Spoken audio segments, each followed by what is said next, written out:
महाराष्ट्र क्रांती news, आवाज सर्वसामान्यांचा।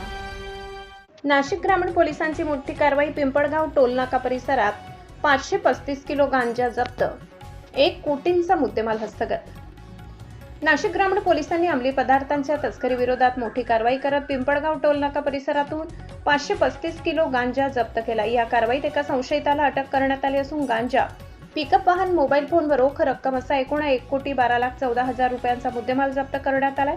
नाशिक ग्रामीण जिल्ह्यातील अवैध व्यवसायांचे समूळ उच्चाटन तसेच अंमली पदार्थांची तस्करी रोखण्यासाठी पोलीस अधीक्षक, अप्पर पोलीस अधीक्षक मालेगाव आणि अप्पर पोलीस अधीक्षक नाशिक ग्रामीण यांचे मार्गदर्शनाखाली विशेष मोहीम राबविण्यात येत आहे। दिनांक 14 जुलै रोजी पिंपळगाव पोलीस ठाण्याचे पोलीस निरीक्षक यांना मिळालेल्या गोपनीय माहितीनुसार नाशिककडून मालेगावच्या दिशेने जाणाऱ्या MS06 BG 1776 क्रमांकाच्या पिकअप वाहनातून गांजाची तस्करी होत असल्याची माहिती मिळाली।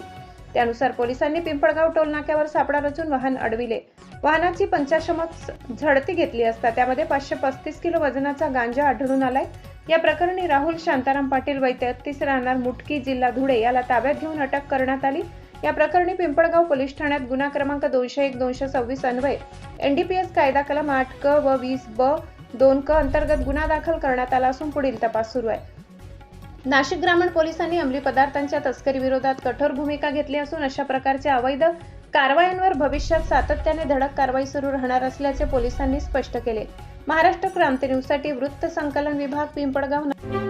अशाच नवनवीन बातम्या पाहण्यासाठी आमच्या महाराष्ट्र क्रांती न्यूज या YouTube चॅनलला लाईक करा, सबस्क्राईब करा आणि बेल आयकॉनला प्रेस करा।